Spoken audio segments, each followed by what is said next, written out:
बुलेटिनची सुरुवात बीडमधल्या अत्यंत महत्त्वाच्या मोठ्या बातमीने करूयात। बीडमध्ये आतापर्यंत 107 पोलीस अधिकाऱ्यांनी बदलीचे अर्ज दिलेले आहेत। देशमुख प्रकरणानंतर तब्बल 107 पोलिसांनी बदलीचे अर्ज दिल्याची माहिती मिळतेय।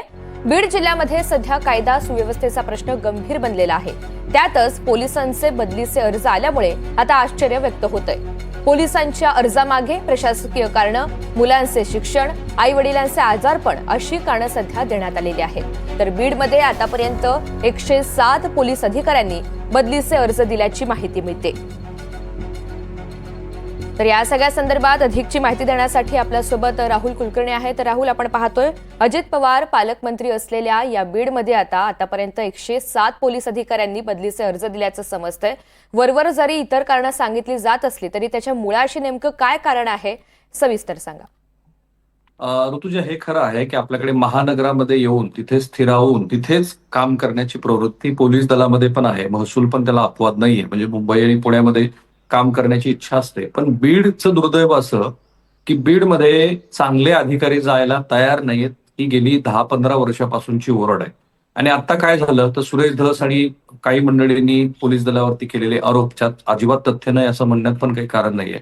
काही अधिकाऱ्यांच्या व्हायरल झालेल्या व्हिडिओ क्लिप आणि आजही पोलीस अधिकाऱ्यावरती दाखवला जात असलेला अविश्वास, ज्याला आधीच्या काही पोलीस अधीक्षकांचं काम पण त्याला कारणीभूत आहे। कारण स्वतःच मुख्यमंत्र्यांनी आधीच्या पोलीस अधीक्षकांची ह्या प्रकरणानंतर तातडीनं बदली केलेली होती।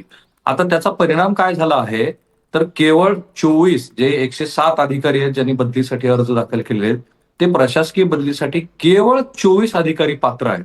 आता पोलीस महासंचालकांनी 2025 साठी कोणाकोणाला बदली हवी आहे याची विचारणा करण्यासाठी विनंती अर्ज मागवलेले होते। आणि मग 107 पोलीस अधिकाऱ्यांनी सांगितलं की माझ्या मुलाचं शिक्षण आहे, आई वडील आजारी आहेत आणि वेगवेगळी कारणं त्यांनी दिली। आणि त्यामुळे 107 पोलीस अधिकाऱ्यांना बीड जिल्ह्यामध्ये काम करायचं नाहीये।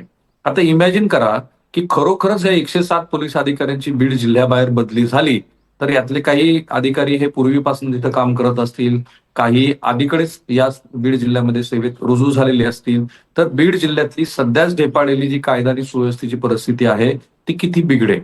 दुसरं असं आहे की या बातमीमुळं, कारण ह्या अर्जामुळं जे इतरत्र काम करणारे पोलीस अधिकारी आहेत ते पोलीस अधिकारी सुद्धा बीडमध्ये येऊन काम करायला तयार होतील का। आणि तुझ्या सगळ्यात गोष्ट महत्वाची अशी की जे तू अँकर लिंक मध्ये म्हणाली की या जिल्ह्याचं पालकमंत्री पद हे अजित पवार यांच्याकडे आहे की जे अत्यंत कार्यक्षम म्हणून ओळखले जातात। आता पहिला प्रयत्न जो करणं अपेक्षित आहे तो या पोलीस अधिकाऱ्यांना, महसूलच्या मंडळींना विश्वास देणं की जे इथे होत नाहीये।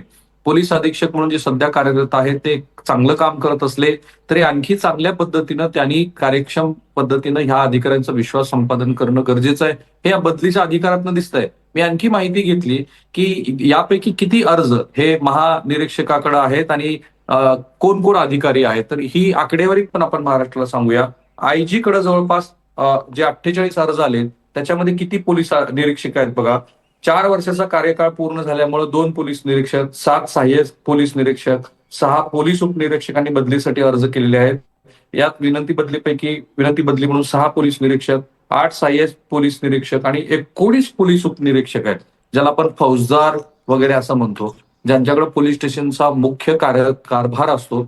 अशी जर मंडळी बीडमध्ये राहायला तयार नसतील तर कुणी काही म्हटलं की बीडचा बिहार झालाय। खरं तर बिहारचे लोक म्हणतील की काही दिवसांनंतर आमचा बिहार झालेला आहे, बीड झालाय। तर ही परिस्थिती अत्यंत चिंताजनक आहे आणि बीडची कायदा आणि सुव्यवस्था आणखी बिघडू शकते, त्याचं हे द्योतक आहे। निश्चितच। आणि या सगळ्या संदर्भात आता पालकमंत्री म्हणून अजित पवार असतील आणि गृहमंत्री म्हणून देवेंद्र फडणवीस काय रणनीती आखतात, पुढे काय निर्णय घेतात हे पाहणं सुद्धा तितकंच महत्त्वाचं आहे। धन्यवाद सविस्तर माहितीसाठी।